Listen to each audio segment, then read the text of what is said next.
All right, now my mic's working. Sorry, my mic wasn't working, so I'm going to shuffle these cards. I'm just going to see what the energy is. I don't even know if anybody's in here right now. I'm not turning on my other camera because I have this up. I'm fixing to refresh this. I don't think they've started yet. I know they hadn't, because I don't think they're starting until 12 or 12:30, it may be. So, we may watch Andrea for a few minutes in a minute, just to hear her commentary before Judge starts. Okay.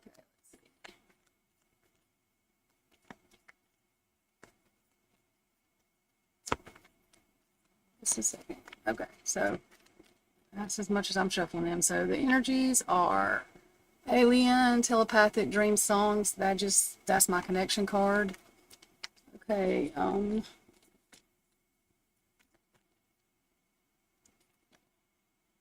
anxiety, scared, panic. I feel like that's the state. I was going to say we were going to do state first anyway, but okay. Let's pick another one for the state.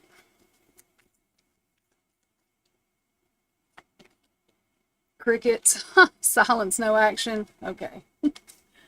No, that's what the state did last time. Okay, so let's see. So for the defense, there's something karmic. Third party relationship lesson. I don't know what that means yet. So,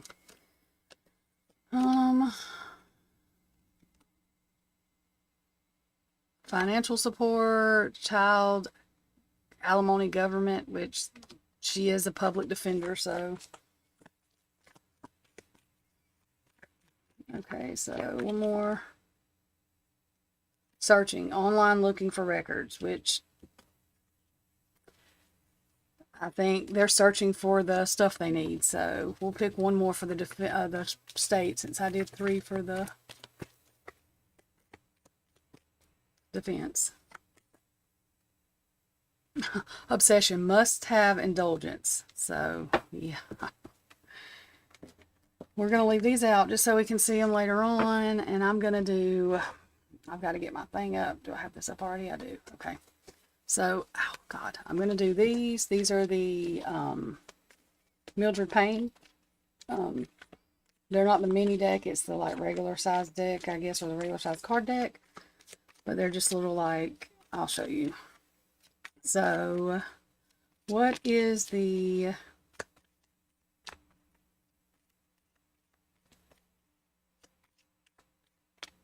What could the outcome of this hearing look like? What is the outcome of this hearing going to look like?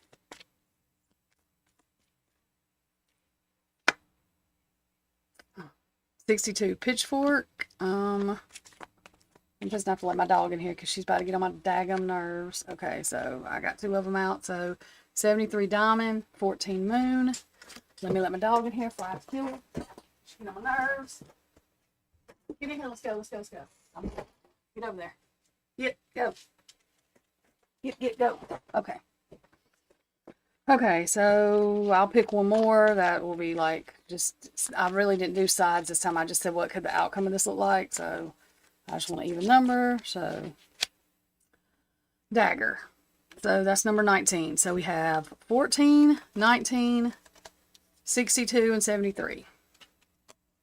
62, 73, 14, 19. Dagger, moon, diamond, and pitchfork. So let's see. I'm going to leave these out too, but we're going to see what they are. So 14, and this is, I just asked the outcome of this hearing, what it could be.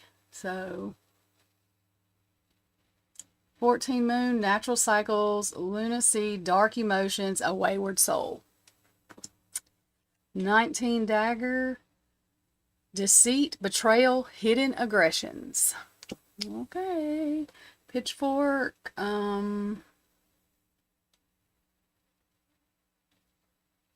rebellion, individualism, a violent uprising, conflict. 73 diamond. Purity, clarity, royalty, enduring love, a promise, invincibility. Okay, so we're going to leave these out too. I have no idea what that means, y'all. We'll just pick a couple of tarot just because. What is Bryan Kohberger's energy? What is, okay, so what is the defense's team's energy? Bryan Kohberger and the defense. What is the state? Bill Thompson and the state's energy, and then the energy in between. So the defense, new ideas, breakthrough, realizing truth. Ace of Swords. The prosecution.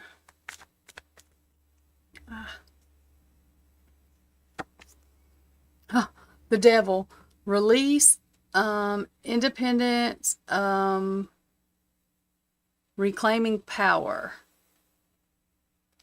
Release independence, reclaiming power. The devil in reverse. We'll have to see what that means. It means they're releasing their toxic stuff. So I don't know. That's what that means. Let's see. The energy in between.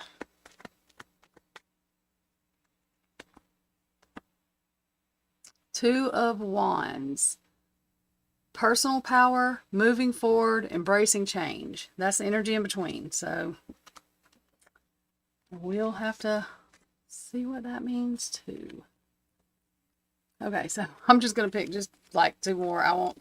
So two, actually no. One from KAYLEE, one from MADDIE, one from XANA, one from Ethan. Okay, so we only want the good energy. We do not want anything evil. In Jesus' name I pray. Please protection. Amen. So let's see. KAYLEE. Eight of Cups in reverse. Stagnation, clinginess, fear of moving on. Okay. MADDIE. The High Priestess in reverse. Challenge, tradition, personal belief, unorthodox. So she's saying somebody knows something that they're just not going to tell. It's not, they should tell. KAYLEE's saying somebody is scared of moving on. Like they're scared of what's going to happen. And that's because somebody knows something that they're not telling. They're holding that to them.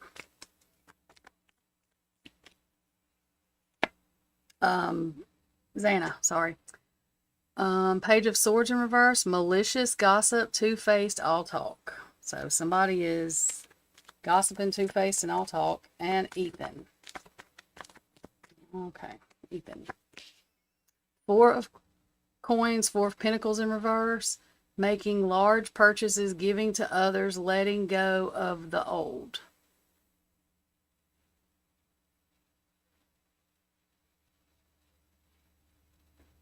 Okay, I'm not sure exactly what that means. We're going to pick one more for Ethan just as a clarifier, maybe. We may not get all the way to clarity yet. Clarifier, Ace of Coins, Ace of Pentacles. This got to do something with money. Financial opportunity, prosperity, manifesting money. So I don't know if they're paying somebody off or to talk or what, but that's kind of what it sounds like. So we'll keep these as well out over here. I'm going to turn this camera off and turn... we're going to listen to Andrea until the trial start or until the hearing starts. Y'all give me just a minute. Okay.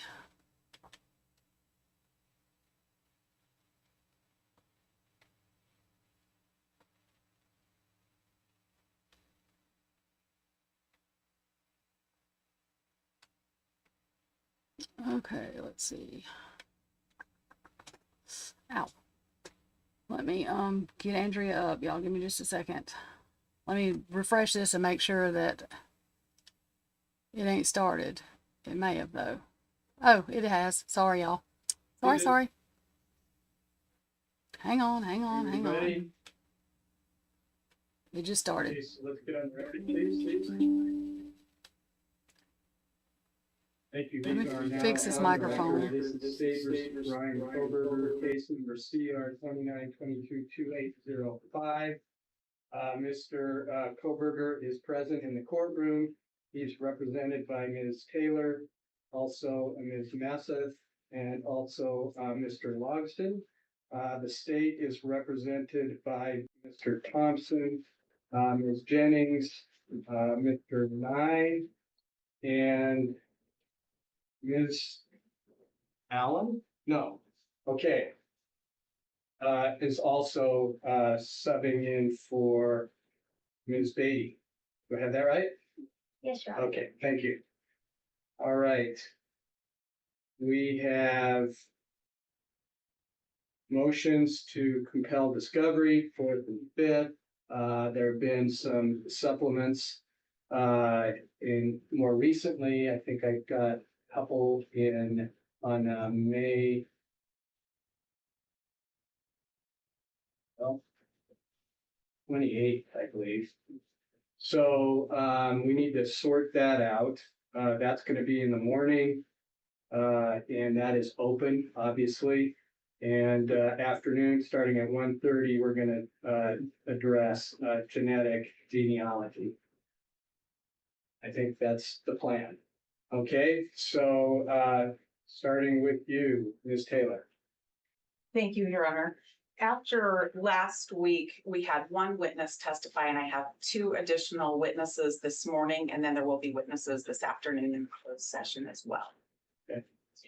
And I'd be prepared to call my next witness. Okay, go ahead. Call Brett Payne. Okay. Make sure, please come forward. Raise your right hand. You solemnly swear that the testimony you give in this case shall be the truth, the whole truth, and that's but the truth under penalty of perjury? I do. All right, thank you, sir. Please have a seat. And then when you're seated, please state your name and spell your last. Name is Brett Payne, last spelled P-A-Y-N-E. All right, thank you, sir. Ms. Taylor. Thank you. Good morning. Morning. Will you tell us your occupation? I am currently employed by the Moscow Police Department as the detective corporal. What experience do you have prior to Moscow Police Department? I was served in the military for 6 years. 3 of those were as a commissioned officer in the military police corps. How long have you been with Moscow Police Department? 6 years. We're here to talk about the case of the state of Idaho versus Bryan Kohberger.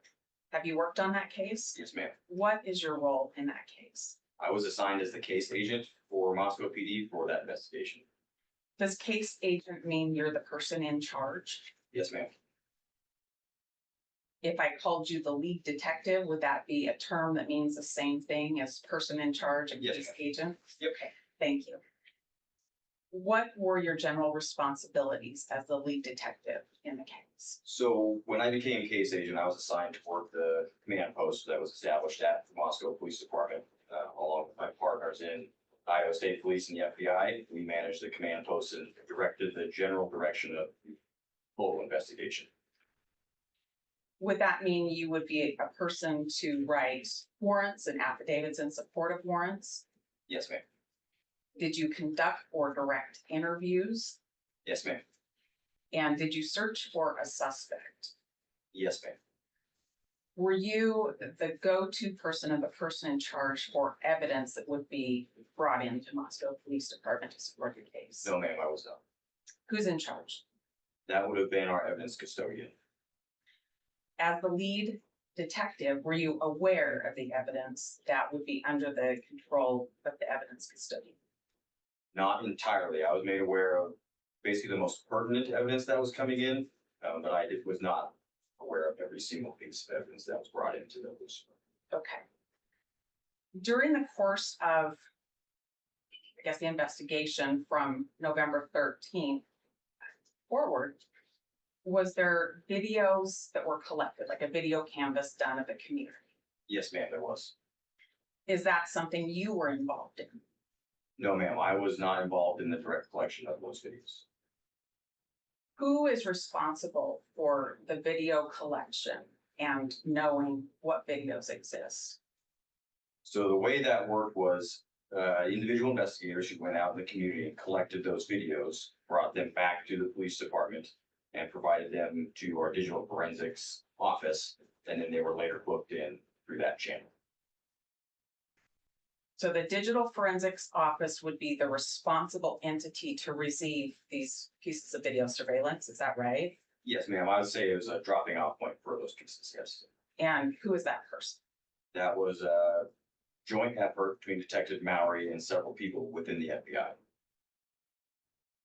Which people within the FBI? I do not remember. Detective Payne, I'm asking because last week Detective Mowry told us that he wasn't in charge of these videos. And I need to know where they are. Do you have any idea who the FBI agents are that were also in charge of this? I think we could certainly find that out for you, yes, ma'am. I don't know off the top of my head. Okay, well, I'm gonna need to do that. Let's talk a little bit about what surveillance is out there. These were cameras from different businesses, is that right? Yes, ma'am, as well as some private residences. Let's focus on the businesses for just a minute. Those would be collected at main points in Moscow where you might find a person of interest, is that right? Yes, ma'am. We canvassed pretty much the entire city of Moscow looking for places that were willing to or could provide us video. And was it also important to think about if somebody were to come into or leave Moscow, the kind of video cameras you might find on those areas? Certainly, yes, ma'am. And that would be the east-west road between Moscow and Pullman, is that right? Yes, ma'am. Referring to SR 270/Pullman Road. They wanted that to refer to. I know that as the Moscow Pullman Highway. Yep. I think that's the same thing, or Highway 8. Works for me. And that goes from Pullman out towards Troy in that area. Yes, ma'am. Okay. And also important in that video collection would be the north-south Highway 95, the north end of Moscow and the south part of Moscow. Is that right? Yes, ma'am. Okay. And so you collected business videos or had that done, but who I need to talk to about this would be Detective Mallory or an unnamed FBI agent. Do I Or understand that? the agents who were the officers, investigators who collected that specific video would have written reports, to the best of my knowledge, stating such that they collected video from X, Y, and Z. That would be the best person to speak to about that particular video. But if they collected it and gave it to Moscow Police Department or the digital evidence people, isn't it your department that I'd be looking at to say, where is this now? Yes, ma'am. Well, I'm going to talk about some of those specific ones, but you brought up residential cameras in that canvas as well. Are you talking about things like Ring cameras? Yes, ma'am. Ring cameras and other sorts of private security systems that people may have had. Ring cameras have a way of sending out a notice to Ring camera owners to check their data. Is that right? I believe so. Was that done in this case? I do not remember if that was done or not. Are you familiar with some of the Ring cameras or home surveillance videos in this case? Yes, ma'am. In particular, I think your affidavit talked about one on Indian Hills Road. Do you know what I'm talking about? Yes, ma'am, I do. How did that camera come to your attention? I believe Detective Vargas works for MPD. She contacted the residents at that, the person who lives at that residence, and they provided that camera footage to Detective Vargas. Do you know why she contacted them? I believe it was part of just the video canvas, best of my knowledge. Now, I want to talk about some of the specific businesses, and you mentioned that I'd be looking at a police report to tell me if it existed or not. As the case manager or lead detective, are you familiar with the reports from other officers that may have talked about turning in videos? Some of them, certainly not all of them. Your Honor, I'm going to ask that he be handed two defendants' exhibits. They are RR and SS. No, thank you.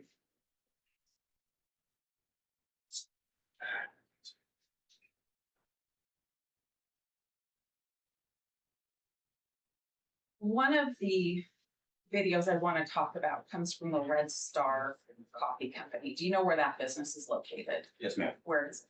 That's on Pullman Road and right next to the steamer station.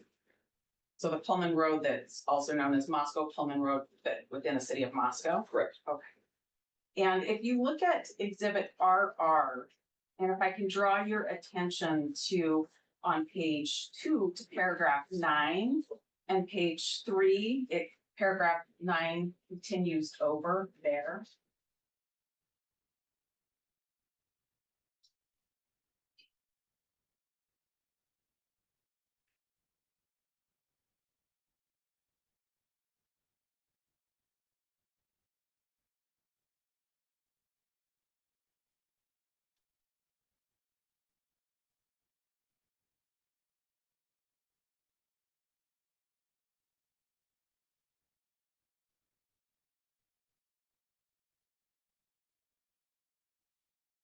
based on your review of that, am I correct in believing that the Red Star surveillance video was collected and given to Moscow Police Department? It reads that way, yes, ma'am. Where is it? I do not know. Who do I ask where it is? That would be through the evidence custodian and MPD. That'd be my best direction for you. So I need to go to the evidence custodian and ask him to bring all of the videos out so I can watch them all to see if that one exists. Yes, ma'am. How many hours of videotape do you think have been collected? A lot. Thousands? Yes, easily. Detective Payne, I want to look at Defendant's Exhibit SS now. Don't put RR away. I think we might go back there in just a minute, but SS, if I can draw your attention to paragraph 1.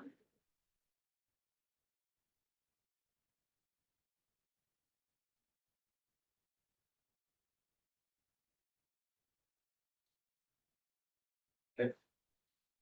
Would I be correct in believing that I should be able to have a videotape from a place called Monday's Machine? Yes, ma'am. Where's Monday's Machine? I don't know where Monday's Machine is, ma'am. Does not sound familiar to me. Can you see the address that's also listed in paragraph 1? Yes, ma'am. Does that help you know where Monday's Machine might be? It'd be south of Moscow city limits if memory serves, but that's the best I can recall. You don't know where this particular numbered address on South Main might be? No, ma'am. Well, let's go back to, let me ask you this. Who do I ask where that video is? Restate what I did before is go through the evidence custodian at Moscow PD. Let's go back to RR for a minute, and if you can turn with me to page 4.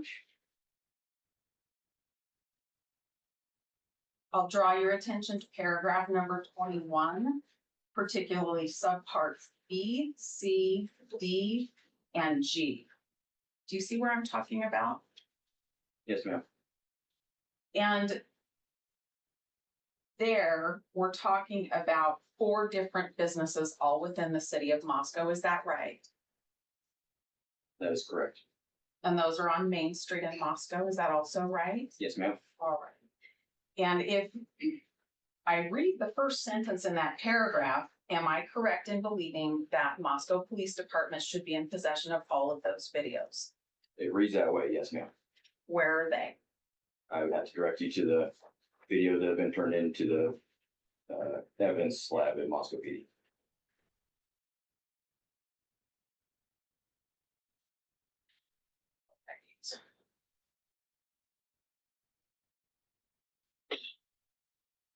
I want to talk a little bit. I'm going to move from videos now, and I want to talk a little bit about affidavits and search warrants that you wrote. Can I ask a question? You're not asking to admit these exhibits? You know, Your Honor, I haven't. I just wanted to make sure.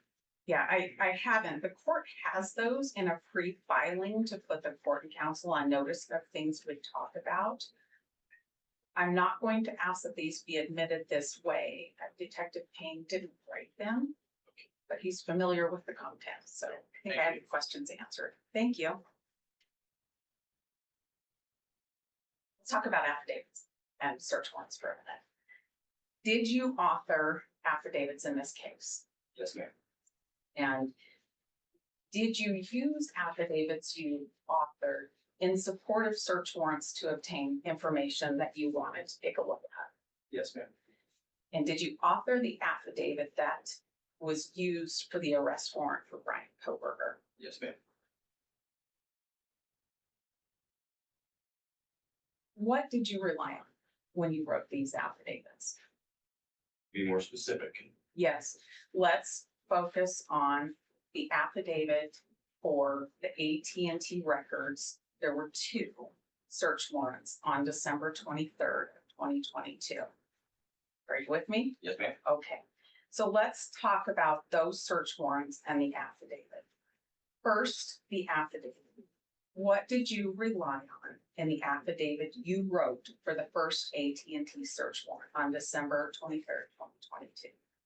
It was a conglomerate of interviews, data received from cell phones, my observations of some surveillance footage that was taking place, various other things. Go down the line. If you could be more specific on specific parts, I'd be happy to tell you what I'd like. Okay.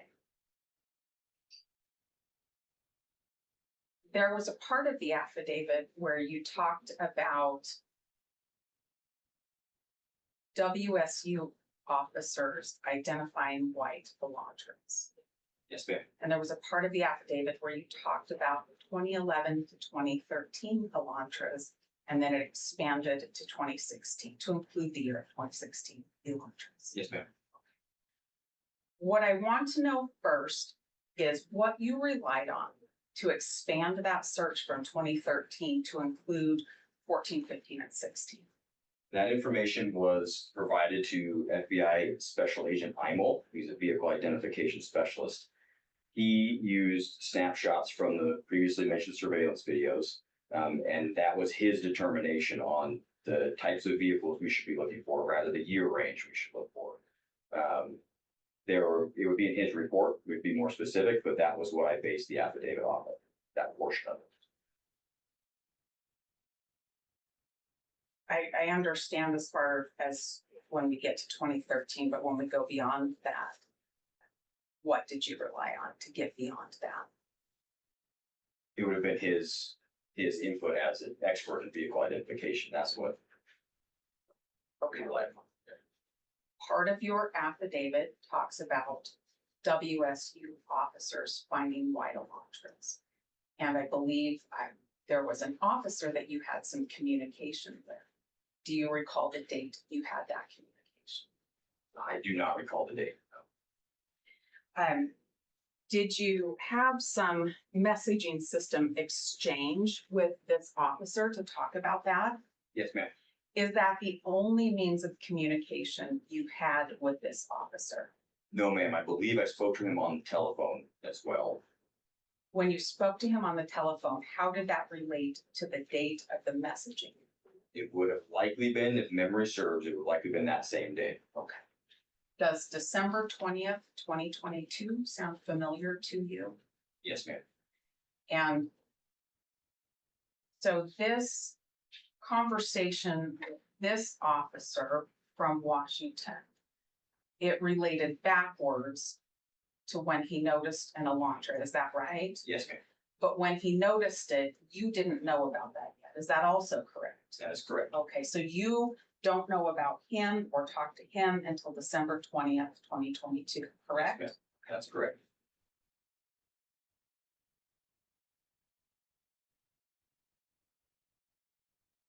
In your affidavits, did you rely on cell phone information and cell phone location information? Yes, ma'am. Did you work with cell phone records yourself? No, ma'am. Did you see cell phone records yourself? Yes, ma'am. I did. When was the first time you saw cell phone records that were attributed to Bryan Kohberger? I do not remember what date that was. Well, maybe you can give me an estimate.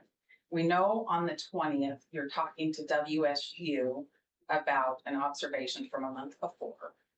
And we know on December 23rd, you're asking for AT&T warrants for information. Can you narrow That's it a down? yes. Sorry, Judge. That's a yes. You can, I just want to get the record. Yes, Yes, that's okay, correct. thank you. So between those 2 days, does that help you identify the first time you saw cell phone records related to Bryan Kohberger? Memory serves, the first time I saw any cell phone records related to Bryan Kohberger was after we received the return from the first search warrant. Just to be sure I'm tracking with you, when you say the return from the first search warrant, we're talking about the first AT&T warrant. Yes, Is that right? That's correct. And in that warrant, you were seeking 48 hours worth of records, is that right? Yes, ma'am. Okay. So if I call those the 48-hour records, we'll both be on the same page? Yep. All right. you wrote your second AT&T warrant for a much longer period of phone records that same day, December 23rd, correct? Yes, ma'am, that's correct. How far ahead of that warrant did you see the records? It would have been upon the receipt of the 48-hour records that came in from AT&T. Immediately after receiving those, I began writing that second section of the second AT&T warrant for the longer period. If that makes sense. It does. So you get these records and you take a look at them and you start writing your warrant. Is that right? The records were provided to FBI Special Agent Balance, who began deciphering them. I'm not an expert in cell phone records. That was the next thing I was going to ask you. So, no, ma'am, I'm not. So, he was the one who was conveying that information to me so I could understand what it was. So do you get the records and then get them to him somehow? Yes, ma'am.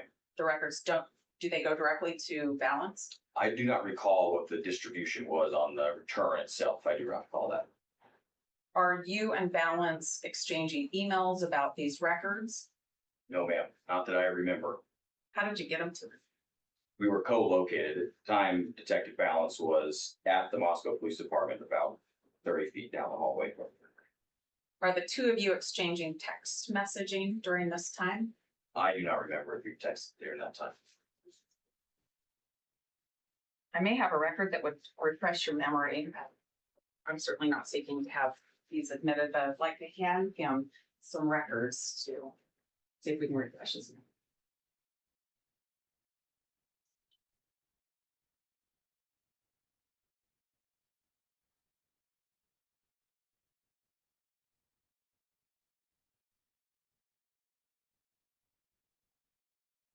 Do you recognize what's been placed in front of you? No, ma'am, I do not. Okay. Does reading the content of some December 23rd messages refresh your recollection about participating in text messages with Nicholas Balance?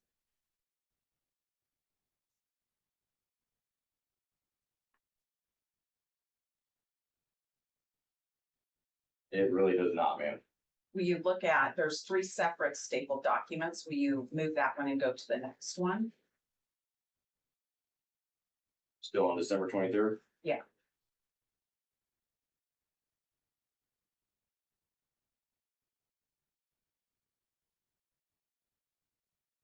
I do vaguely remember that exchange, the one at the top of the second. Is that the one that starts with you identifying yourself? No, ma'am, it starts with the message says, group text for this weekend, Maria, Nick, Ed, Brett, and Darren. You look at that third one.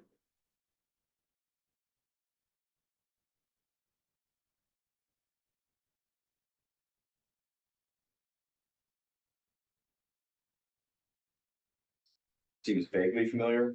Okay. So just so I'm clear then, Nick Balance is at Moscow Police Department when you're getting, on December 23rd, when you're getting these 2 warrants. Is that right? If memory serves, that's correct. Okay. You told me that you're not the guy who understands how to interpret these records. Do you know anything about cell phone towers? Very little, ma'am. Okay. So when you wrote this second AT&T warrant, you have possession of Bryan Kohberger's call detail records or AT&T records, but you don't know what they mean, so you're relying on somebody else. Yes, ma'am. Who all did you rely on? Mainly it was Special Agent Balance. He was my main point of contact for understanding what was going on. Okay. In fact, in your affidavit for the second AT&T report, there's a couple of maps in there. Is that right? Yes, ma'am. And one of them has some video camera information. That's the first map. Where did that come from? I do not recall. If you have a copy of it, I can refresh my memory and tell you. I bet I do.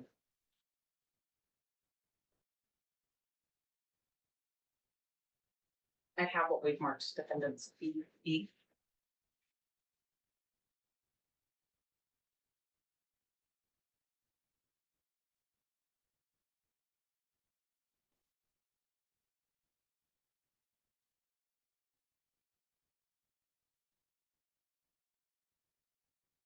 Are you referring to there's two maps, the WSU focused map that you're referring to? It's Yeah. completely washed out on this copy. I can't even see what it is. It's hard to see, isn't it? What I want to know is what you relied on to get that first one that talks about WSU and the cameras of WSU. So where'd you get that? Yes, ma'am. So Special Agent Rob Hilley with the FBI was also co-located with us. He was tasked with analyzing that video from WSU and the surrounding area. So it was a conversation between he and I, pointing out areas of locations where the car was likely seen on surveillance footage. And that's what I relied upon to create that map So you created that map, how? through PowerPoint, I believe, ma'am. Memory serves. You saved your work on that? Yes, ma'am. Let's go to the next map. That one would appear to be a trail or a path from south of Moscow back towards Lewiston or back towards Polk. Is that right? Yes, ma'am. Where did you get that map? Same thing. It was just created using open source satellite imagery, and I think it was PowerPoint. Did you create that? Yes, ma'am. Where did you get the information to draw that trail?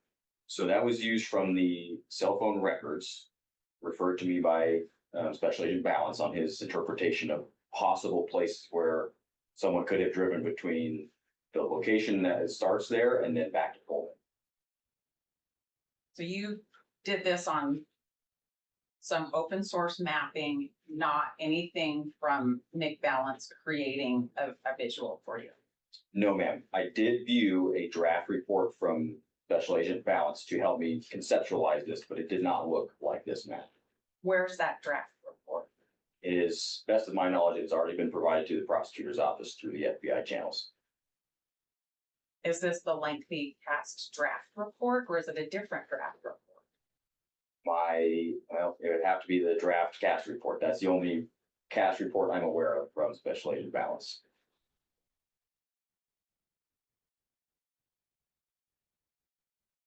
So on December 23rd, are you saying you looked at this past draft report to make that map that went into your affidavit to get the second set of records? Yes, ma'am. The one that was given to us in July of last year? I don't know when you got it. How many versions of that cast draft report have you seen? I've only seen that one, ma'am. That's the only one I'm aware of. All right. And from the FBI, we have Agent Balance and Agent Hilley at Moscow Police Department with you. Yes, Yes, ma'am. and all of this work is done with verbal communication, is that right? The majority of it, yes, ma'am. And Nick Balance's cast draft report. Correct. And I think Special Agent Imel's vehicle identification. Yes, ma'am. Okay.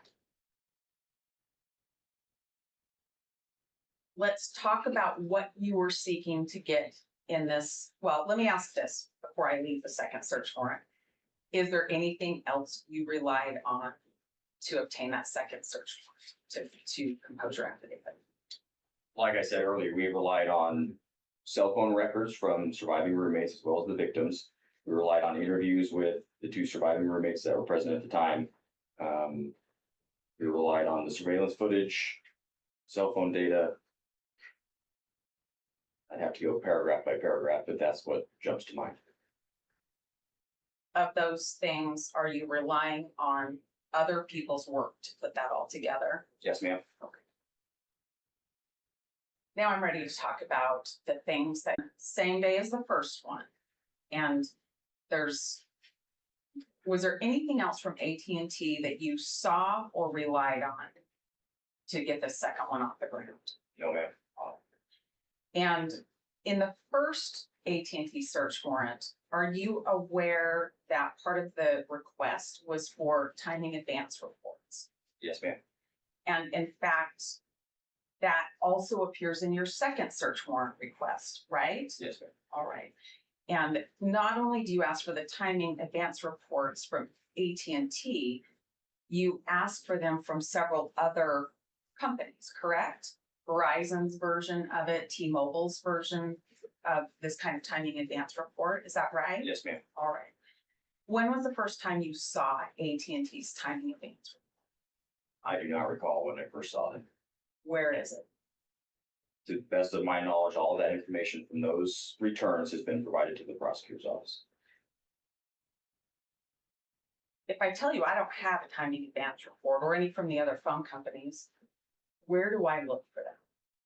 I would direct you back to the prosecutor's office. Everything that Moscow PD received, we, in that realm, we have turned over to my knowledge. But you know you've seen this report, is that right? I do not recall if I've seen the timing advance reports. I'd have to see what it even looked like to know if I'd seen it. Do you know what it is? Not particularly. I'm no expert. Okay, you wrote the search warrant though, right? Yes, ma'am. Well, how did you get the language for that if you don't know what this is? So there's no secret that I rely heavily on people who are very highly educated in these topic areas to write this search warrant. So that language was likely conveyed to me through people who know much more than myself about cell phone data. Who are those people? Like I said, FBI agent Balance and Detective Mowry were probably my two main points of contact for helping me with that language.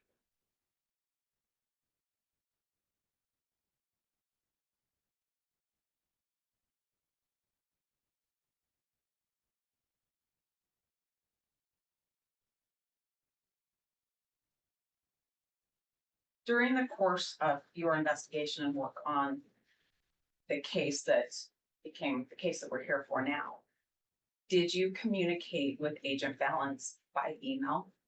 Yes, ma'am. And did you communicate with other FBI agents by email? Yes, ma'am. And did that relate to the investigation of the scene and later the investigation of Bryan Kohberger? Certainly, yes, ma'am. Were those communications that assisted you in preparing affidavits and search warrants to carry out your duties in the case? I do not recall. But you recall the emails themselves. I recall sending emails to FBI agents, yes, but And- specifics, no. And receiving them? Yes, ma'am. Where are those emails now? All emails that Moscow PD is aware of have been turned over to the prosecutor's office. Your Honor, if I could have just a minute. Sure, thank you.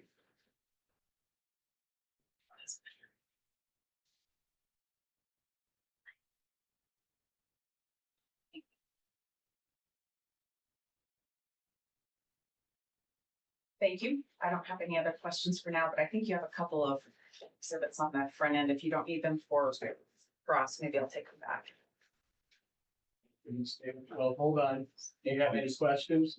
Yes, I'll. Yes, okay. I thought you were just stepping off, so.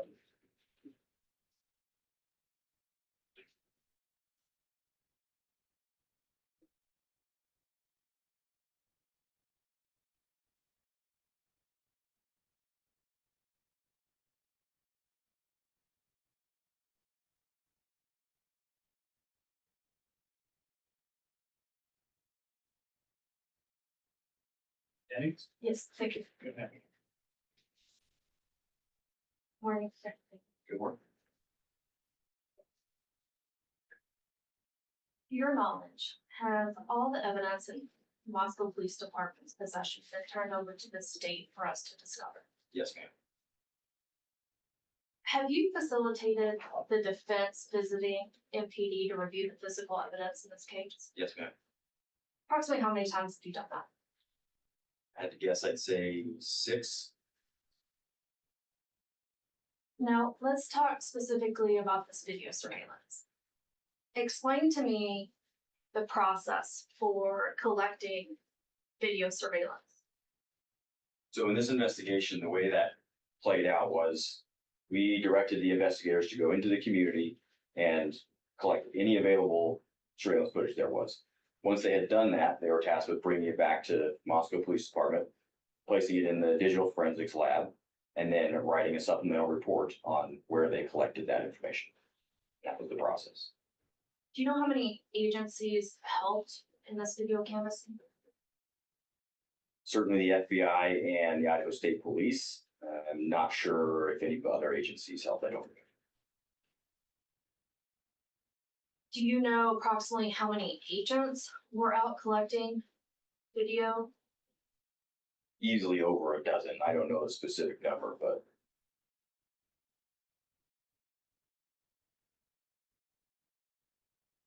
Isn't it true that investigators collected video surveillance from approximately 79 businesses yes, ma'am. and approximately 10 residences? So let's talk about the areas that Ms. Taylor mentioned.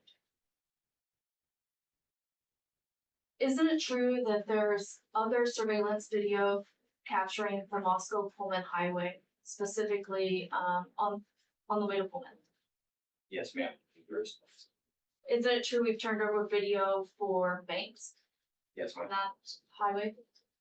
Isn't it true we've turned over surveillance for stores on that highway? Yes, Isn't it true we've turned over video for gas stations? yes, Now let's talk about the Troy highway towards Troy. Isn't it true we've turned over surveillance video for fast food restaurants, yes, gas stations? yes, And now US 95 towards Coeur d'Alene. Isn't it true we've turned over surveillance video for hardware stores, yes, gas stations? yes, Now, what about US 95 towards Lewiston? Isn't it true we've turned over surveillance video for gas stations, yes, as well as apartments? yes.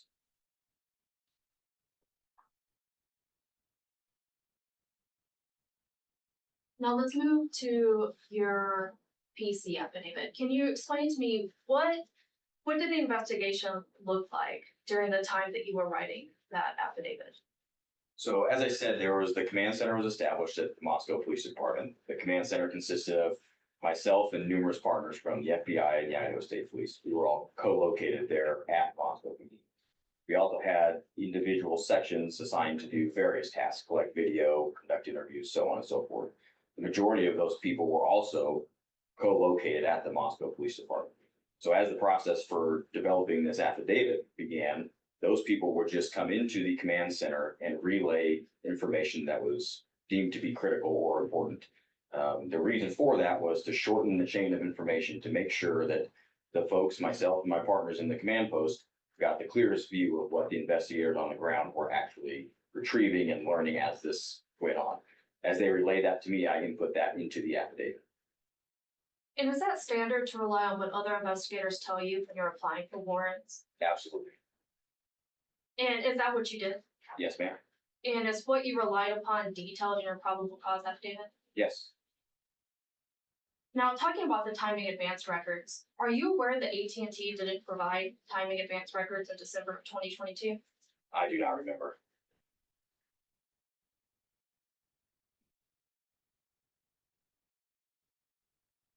Are you aware that they did not start providing those records until May of 2023?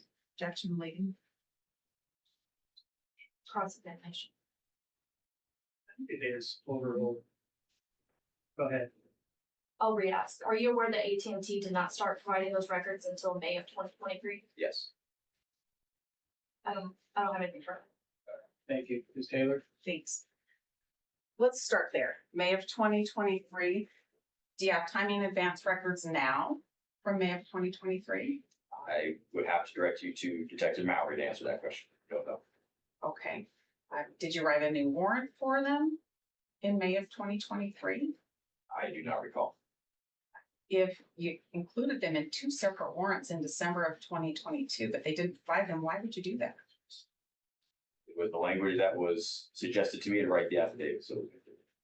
Language suggested by an FBI agent who's an expert in the field? Yes, ma'am. Yes. And do you know if he saw the timing advance reports? I do not know. All right.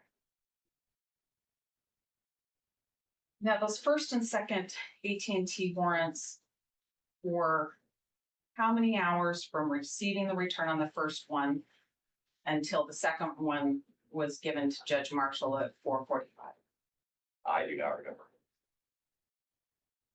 Not very many hours, though. Would that be fair? Likely not. I want to talk a little bit more about the video and what's been turned over and what hasn't been turned over to us. And I want to focus a little bit on South US 95. Do you recall that south of Moscow on US 95, is the path that you put in your search warrant and affidavit alleging that Bryan Kohberger left Moscow going south on US 95. Yes, ma'am. All right. And are you aware that one of the videos that you gave us, the coffee shop there on South 95, that leaving Moscow, you have to pass that covers 5 a.m. to 6 a.m. I do not recall the time frame for that. And so the time frame in these videos would matter, right? Certainly. The time frame in the videos to be meaningful would need to cover a time that surrounds the allegations against Mr. Kohberger. Is that fair to say? You could say that, yes. Okay.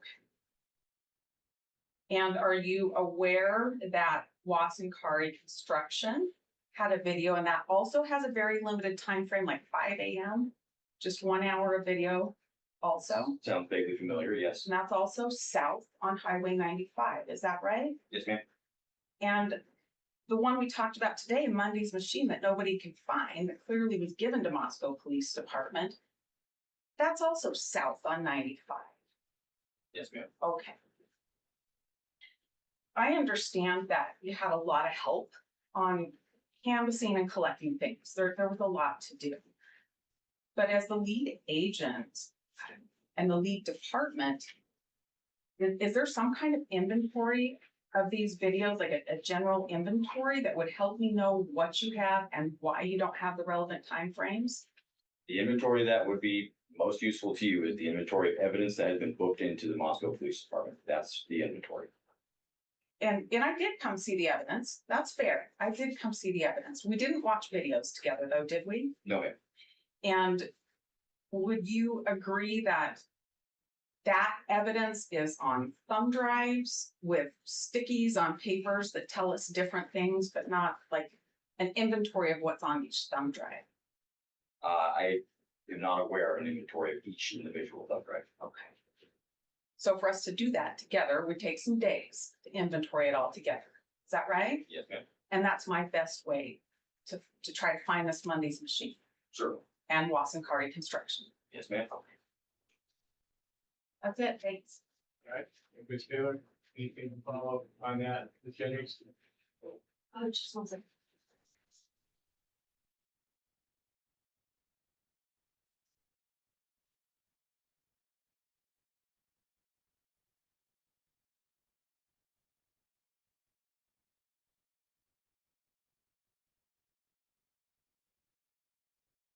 Thank you. I just want to clarify what's in your probable cause affidavit. Does your probable cause affidavit state that Kohberger or a white Elantra went on US 95 south of Moscow? No, it's not. Okay, what does it state? Memory serves, it states that the next time, well, it states that a vehicle was seen leaving the area of the crime scene, McKean Road, leaving via Walenta Drive, which heads south from that area, and then terminates on Conestoga and Blues River Drive. That's what the probable cause affidavit states. And to your knowledge, are there other paths of travel south of Moscow besides US 95? Yes.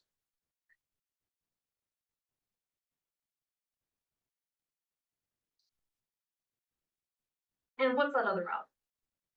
I believe the one that was referenced in the affidavit goes from Blues River Drive, which turns into Sand Road at the state line, not the Idaho-Washington state line.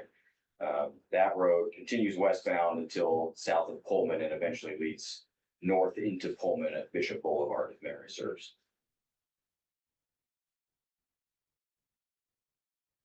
And does that path of travel go by Watson Kari Construction? I do not believe it does.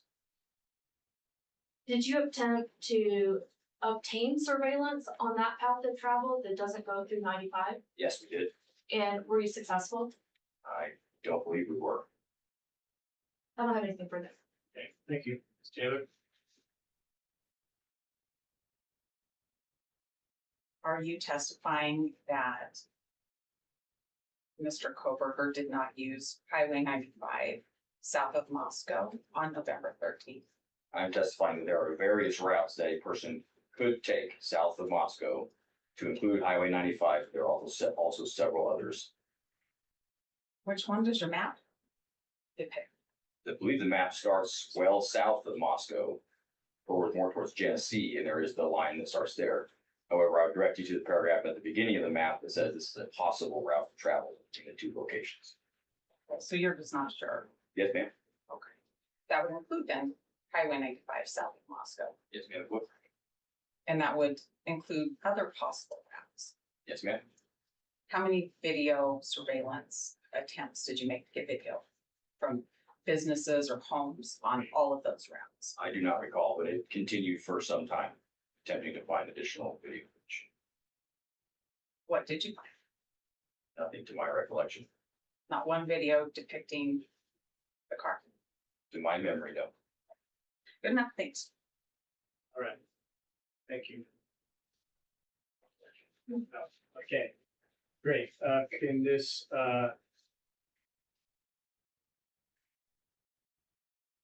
Detective, Payne be excused at this point? He can be, thank you. Okay, any objections? All right.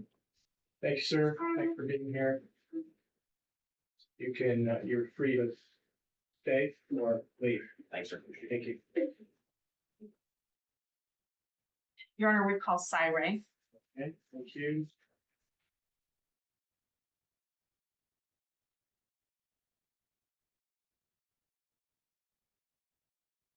Thanks, sir. Yes. Thank you. Do you solemnly swear that the testimony you give in this case shall be the truth, the whole truth, and nothing but the truth, and the penalty of perjury? I do. All right. Thank you, Sue. So you go ahead and have a seat there, and then please state your name and spell your last.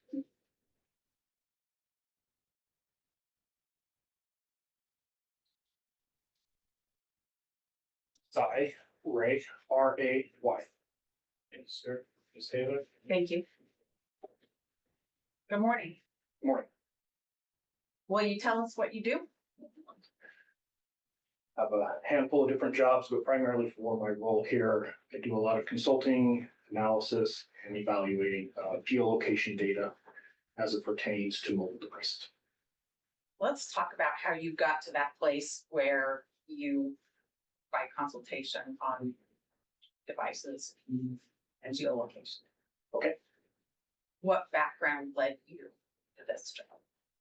I started with a law enforcement background. I started my law enforcement career in 1995 in Arizona.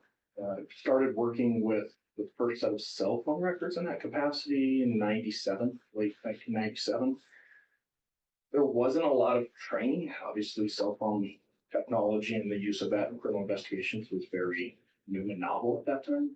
So most of my early training came directly from the carriers. If I was working a case with Verizon or AT&T, I would work directly with Verizon or AT&T engineers to understand the records, what they meant, how to map them, how to interpret it. In 2000, I started a very small police department in Arizona. In 2000, I transferred to a much larger police department in the Phoenix area.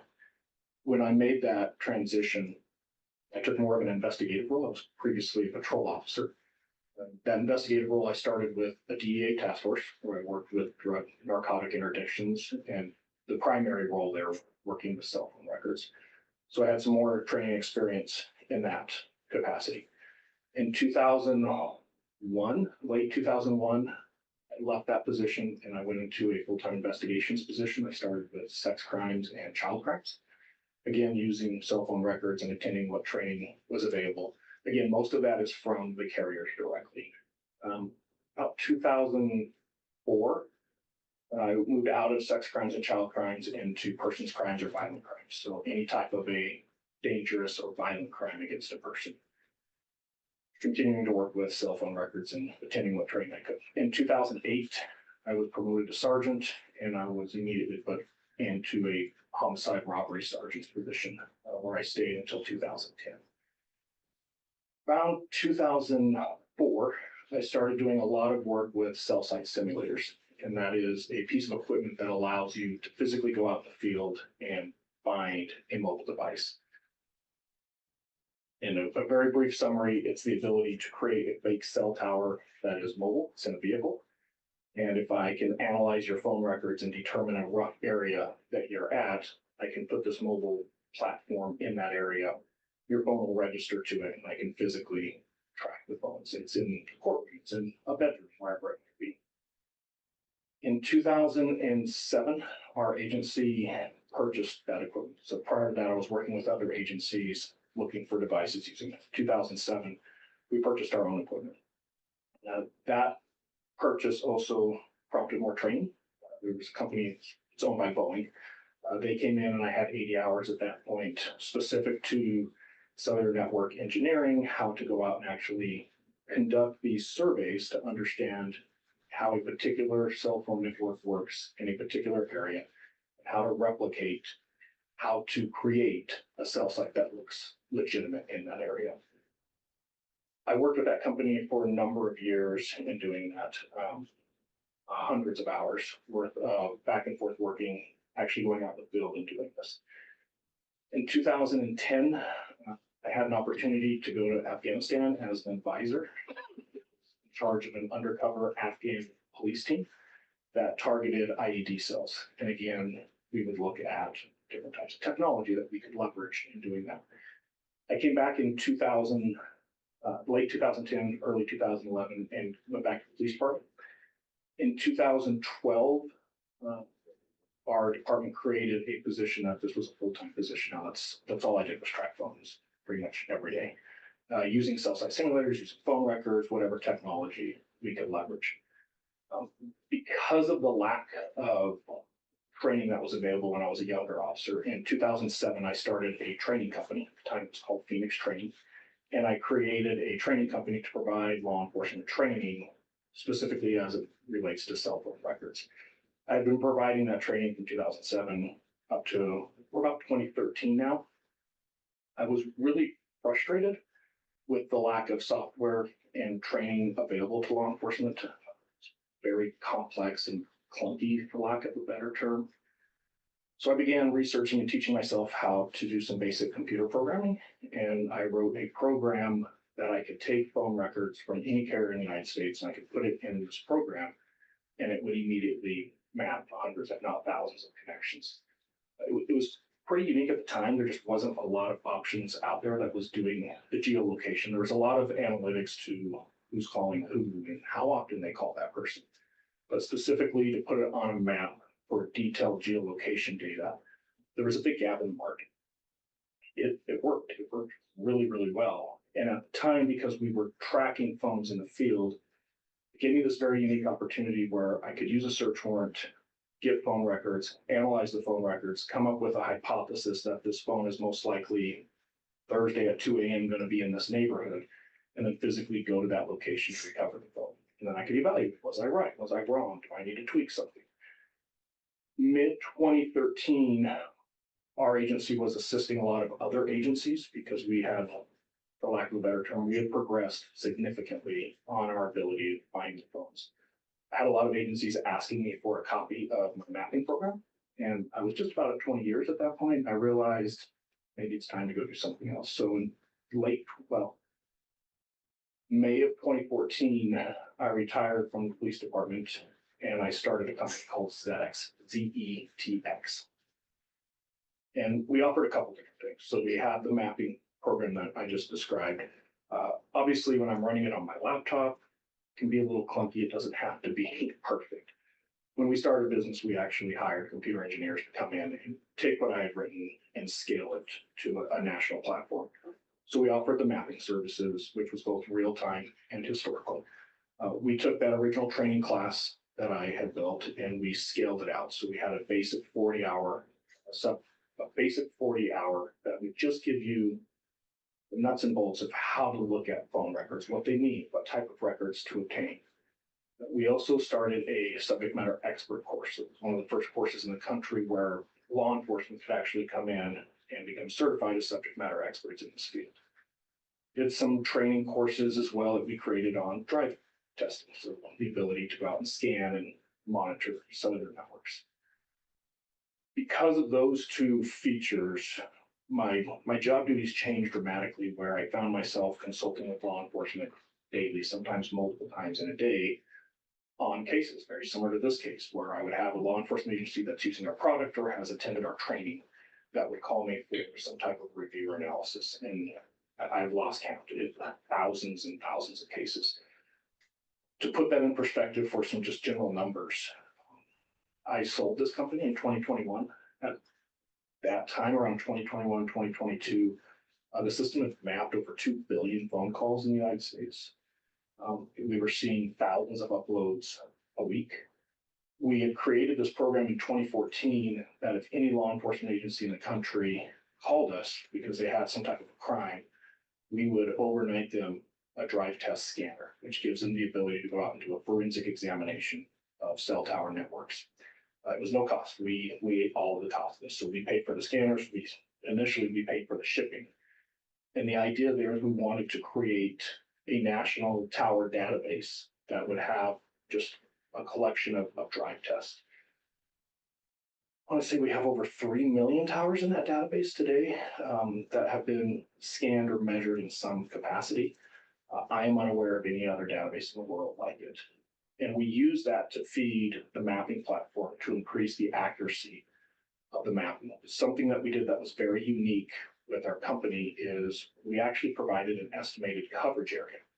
So instead of just saying this phone connected to this cell site and the antenna points north, we would give the person doing the analysis a general idea of where that phone could possibly be within a radius. We were the only ones doing it when we did this. Since then, since 2014, more recently, since about 2020, pretty much the rest of the industry has adopted, if not the same standard, a very similar standard. So the company we were using to do the drive test data is a company by the name of Rohde, R-O-H-D-E, and Schwarz, S-C-H-W-A-R-Z. They're a German company out of Munich. They've adopted the way that we were doing some of the ranging. The FBI CAS team has adopted that, has actually brought that tower density is what is the general term for it, and it's now a feature in the CAS BIS program. So through the years with training, I've probably been involved in training 30, maybe 35,000 law enforcement officers from around the country. We had about 650 law enforcement agencies within the United States. At some point, all of the federal agencies have used our products in their training, and I've done quite a bit of consulting internationally as well. Towards the end of that period, we started working more with Rohde and Schwarz. Rohde and Schwarz decided that they wanted to look at the ability to implement a cell site simulator in the United States. They had one for Europe. They were considering doing it for the United States. So they sent me their first one for the United States, and I worked with their engineers for about a year, testing it, reviewing it, improving it. So another several hundred hours there. I've tried to figure out how many of these missions, if you will, of going out and finding a phone or looking at phone records, and it is literally thousands and thousands of hours at this point. I can't tell you specifically. But that would be the background. Sounds like your background is mostly in law enforcement, and then you moved into a specialty with cell phones, cell towers, drive testing, radio waves, all of that kind of thing. That would be correct. Through that and through the training of other officers to do this work and to use your program, have you testified as an expert in this field? I have. If it's not 100 times, it's right there near it. Roughly 100 times in both state and federal. And have you been qualified as an expert in state courts, Yes, in federal courts? yes. How about Idaho? Don't think I have in Idaho. I can't. I've consulted on a lot of cases in Idaho, but I don't think I've ever had testimony in Idaho. That's your first time then. I believe it is. Generally, when you work, and I'm talking about when you've done your consulting work or worked with an agency to do what you do to review the records and to analyze the data, do you usually work with the defense?